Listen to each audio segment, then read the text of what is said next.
एक बहुत ही important case यहां हम इलस्ट्रेट करना चाहेंगे कि in Rakesh Kumar alias Babli versus state of Haryana reported in 1987 SCC page 34। यह केस बहुत ही इंपॉर्टेंट है सजेशन को लेकर, क्योंकि इसमें मुलजिम कौन सी शर्ट पहना था, किस रंग की शर्ट पहना था, सजेशन के तौर पर, और गवाह ने उसका जवाब दिया। और इसी पर मुलजिम की एक्यूज की प्रेजेंस को मानते हुए प्लेस ऑफ अकरेंस पर मुलजिम को सजा दी गई, गिल्टी होल्ड किया गया, उसको कन्विक्शन कर दिया गया।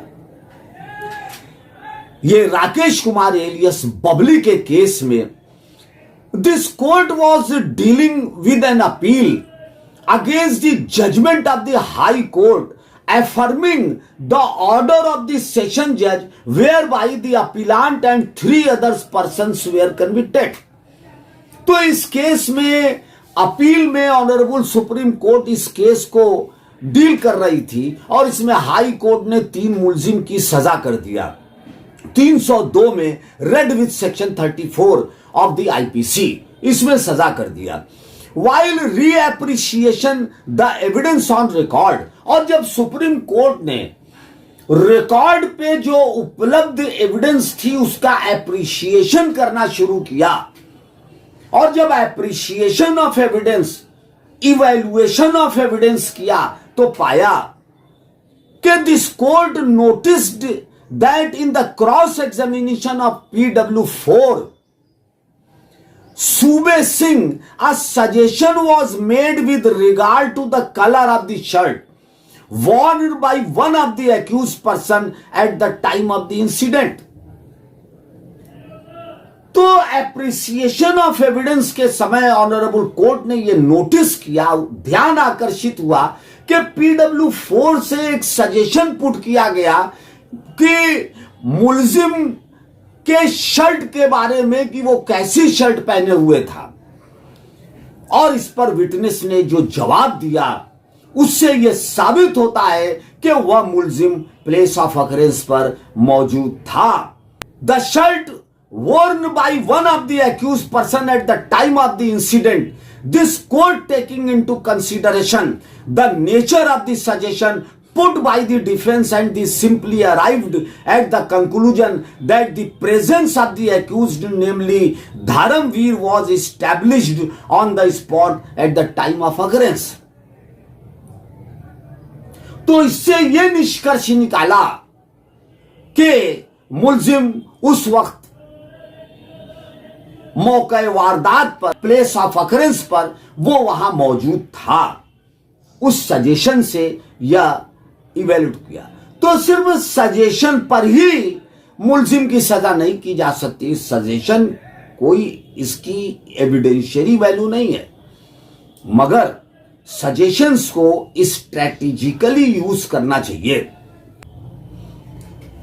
इन Tarun Bora alias Alok Hazarika versus state of Assam में कोर्ट ने यह ऑब्जर्व किया कि while considering the evidence on record took note of a suggestion which was put to one of the witnesses and considering the reply given by the witness to the suggestion put by the accused arrived at the conclusion that the presence of the accused was admitted। तो जो suggestions put किया गया इस case के अंदर और जो गवाह ने उसका जवाब दिया, उससे यह बात समझ में आती है, सेंस होती है कि एक्यूज प्लेस ऑफ अकरेंस पर उस समय मौजूद था। ऑनरेबल सुप्रीम कोर्ट ने यह कहा कि सजेशंस जो पुट किए जाते हैं उसकी एविडेंशियरी वैल्यू तो नहीं है, मगर कोर्ट असेस कर सकती है, एक परिकल्पना कर सकती है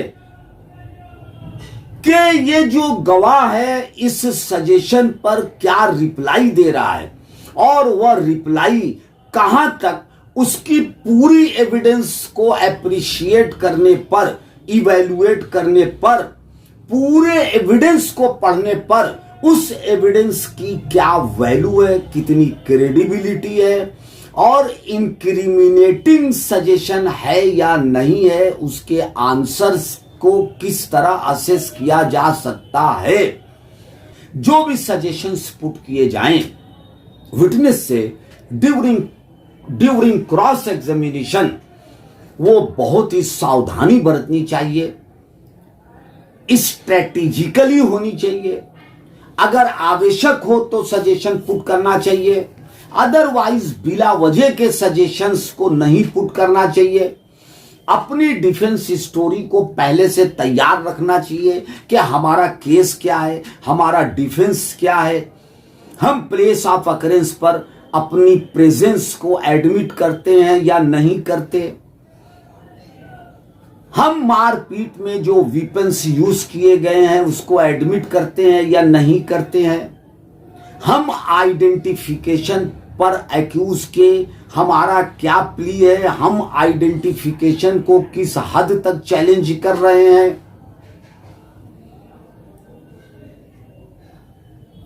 ये सारी चीजों को ध्यान में रखते हुए तब एक डिफेंस लॉयर को, मुलजिम के वकील को गवाह से सजेशन पुट करना चाहिए। Thank you very much.